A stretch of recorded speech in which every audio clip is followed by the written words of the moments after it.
Mga kababayan, kamusta po? Si Kamanong po inyong lingkod ay nagbabalik po muli dito po sa Tambayan Makabayan. Samahan niyo po inyong lingkod at tayo po ay magkomentuhan. Mag-umpisa na po tayo. Komentuhan po natin. Ito po nakaraang mga araw ay meron po isang congressman ng Maynila na si Representative Chua na ayaw po, lalong-lalo po sa batas ang bitay. Ayaw maisabatas ang bitay.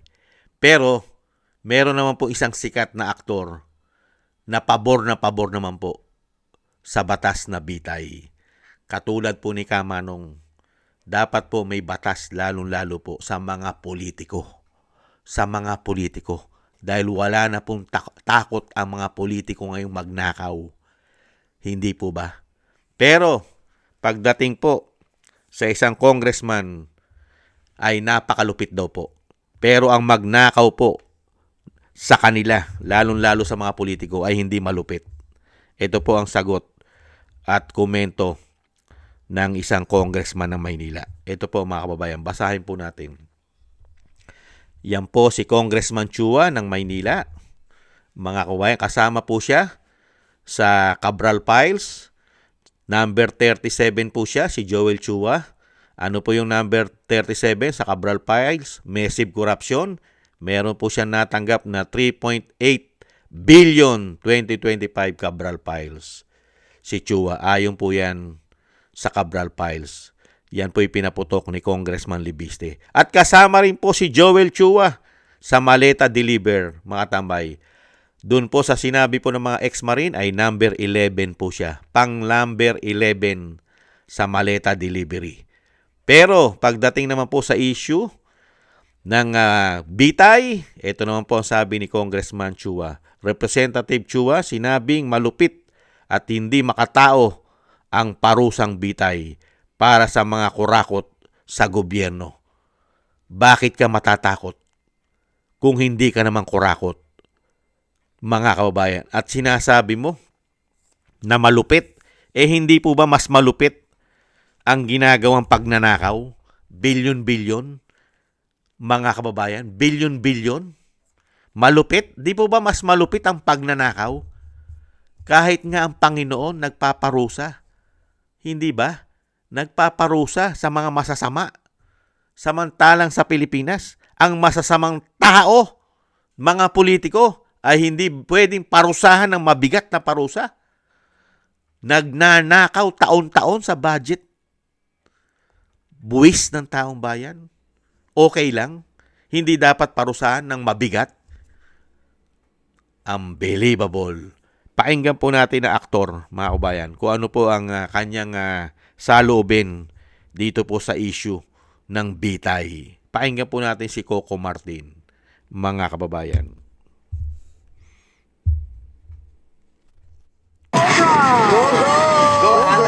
Kaya lumalaki ang ulo ng mga nakaupo sa gobyerno na hindi sila natatakot mangurakot. Kasi, pag nangurakot ka, ang gagawin sa'yo ngayon, sasampahan ka ng kaso. And then after that, makukulong ka. Alam naman natin yung mga nakukulong doon, hindi naman kasama doon sa Muntinlupa na naghihirap. Ang sasarap nga ng buhay ng ibang mga nakulong. Kasi kung iisipin po natin, yung lahat ng mga taong namatay because of the flood control, yung mga taong nawalan ng bahay, yung mga taong naghirap, tapos nawalan ng kinabukasan, kung yun ang iisipin natin, kung yun ang mararamdaman natin, sa akin honestly, kulang ang kaparusahan ng pagkakulong. Kung death penalty ang kaparusahan ng bawat tao na nakaupo sa gobyerno, na kahit piso ang nakawin, tingin nyo lalakas ang loob ng mga tao nakaupo sa gobyerno magnakaw? Hindi. Di ba? Oo. Kasi sabi ko nga, because kung makukulong lang, pagalingan lang tayo ng lawyer eh. Pagalingan lang tayo ng koneksyon eh. Kung kung susunod na ano, nakaupo yung kakoneksyon ko, makakalaya ako eh. Pero kung death penalty ang magiging kaparusahan, matatakot ang mga tao na bago sila, ay mga nakaupo sa gobyerno, bago ka magnakaw, mag-iisip ka muna ng 5 beses siguro o more than pa. At saka nakikita natin ito sa iba't ibang bansa, di ba? Sa China, sa Singapore. Pag talagang grave crime against the people, talagang death penalty. Kaya lumalaki ang ulo ng mga, Yan po, ng mga mga bayan. nakaupo sa gobyerno. Na Yan po ang pahayag ng mga nakaraan pa yan ni Coco Martin, mga kabayan. Sa flood control pa lang, grabe. Mas grabe, napakarami po nilang pinapatay sa kanilang mga proyekto at pagnanakaw na naging massive. Hindi po ba? Grabe po ang ginawa nilang korupsyon, lalo-lalo nung 19 Congress. Kaya nga po, pabor na pabor po si Coco Martin sa parusang bitay. Kasi, unang-una, yung mga tao na yan, kumuha lang ng magagaling na abogado at may mga koneksyon dahil politiko. Tama po si Coco Martin eh. Paano kung dumating na yung mga kaalyado nila ang manungkulan na? Absuelto na sila. Di po ba yan ang nakita natin nangyari? Hindi ba dilema na absuelto na? Hindi po ba yung mga may koneksyon? Kaya tama po yung sinasabi ni Coco Martin eh. Dapat hindi lang kulong. Samahan ng bitay, batas. Kahit piso lang, magnakaw ang mga politiko. Kaya lang hindi mangyayari, Mr. Coco Martin, ang gusto mong mangyari. Hanggang ang nakaupo ay sangkot din sa issue ng korupsyon. Sino magpapasa ng batas ng bitay sa ating bansa?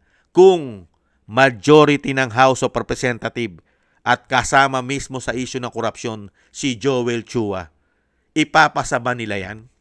Ganon din sa Senado na marami rin involved sa korupsyon. Hindi pa mangyayari yan, Mr. Coco Martin, sa panahon ngayon. Mangyayari lang yan na maipasa pag ang agila ng Mindanao ang magiging presidente ng bansa. 100% na maipapasa po yan. Pipilitin po nilang maipasa yan. At itong mga tao na ito na sangkot sa anomalya, issue ng korupsyon, ay makukulong at maimbestigahan yan. Hindi po ba? At kailangan isuka ang kanilang mga ninakaw di umano. Katulad po nitong Pondo, Cabral Files, Joel Chua raw, 3.8 billion ang napunta sa kanya ayon kay Cabral Files na pinaputok ni Congressman Libiste. At ayon naman sa mga ex-marine, ex-soldiers, kasama rin sa maleta deliver si Joel Chua. Kaya nga ayaw na ayaw ni Joel Chua ang parusang bitay sa ating bansa. Hindi raw po makatao. Malupit daw po. Malupit ang parusang bitay. Lalo-lalo daw sa mga kurakot sa gobyerno. Mga kababayan, unbelievable. Hindi na po dapat kaawaan ang mga tao na yan. Paano mo kakaawaan ng mga taong kurakot?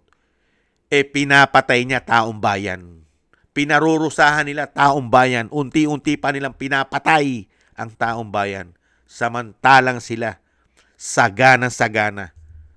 Hindi po ba? Sa pagnanakaw pa lang. Grabe. Sa kaya mga tao na yan, hindi po magbabago yan. Dahil kaya nilang paikutin ng batas, lalong-lalo kung sila ay nakaupo sa kapangyarihan. At kaalyado pa nila ang nasa Malacanang. Hindi po ba? Kaya ito po mga kababayan, ito pong sinasabi ni Chua na ito, na hindi pabor sa parusang bitay, protection po nila yan. Protection. Kung ikaw, lagi po natin sinasabi at sasabihin, kung ikaw ay hindi magnanakaw, hindi ka kumukolekta ng maleta at wala kang 3.8 billion, bakit ka matatakot na maipasa ang bitay? Kung maayos naman ang paglilingkod mo. Ang matatakot lang sa parusang bitay, Joel Chua, yung napakaraming itinatago na baka isang araw ay sumambulat ito at mahayag ang isang damukal na sikretong pagnanakaw ninyo di umano. Hindi po ba? Yan po mga kababayan, ang issue po ni Joel Chua na kumakalat po sa social media. At syempre po, ang kay Coco Martin naman na pabor para sa mga politiko, tao sa gobyerno. Mga kababayan, sa mga taxpayer, katulad ni Coco Martin na malaki po ang kinukuhang buwis din sa kanya, ay siyempre po malungkot na malungkot si Coco Martin na malalaman niya ang kanyang buwis ay pinagnanakaw. Pinagnanakaw ng mga takot sa bitay. Hindi po ba? Kasama na rin po tayo dahil napakalaki po ng binubuwis natin. Lahat po ng ating kinakain, binabayaran, lahat ay may buwis. Hindi po ba? Maraming salamat po sa nagusto po ng ating Tambayang Makabayan sa YouTube at TikTok. At ganoon din po sa ating mga subscribers at patuloy na nagsusubscribe. Thank you po sa inyo. At sa mga nagko-comment, like, share, and subscribe, mabuhay po kayo. Shoutout po sa inyo lahat. At shoutout din po sa mga nagbibigay po ng tulong at biyaya.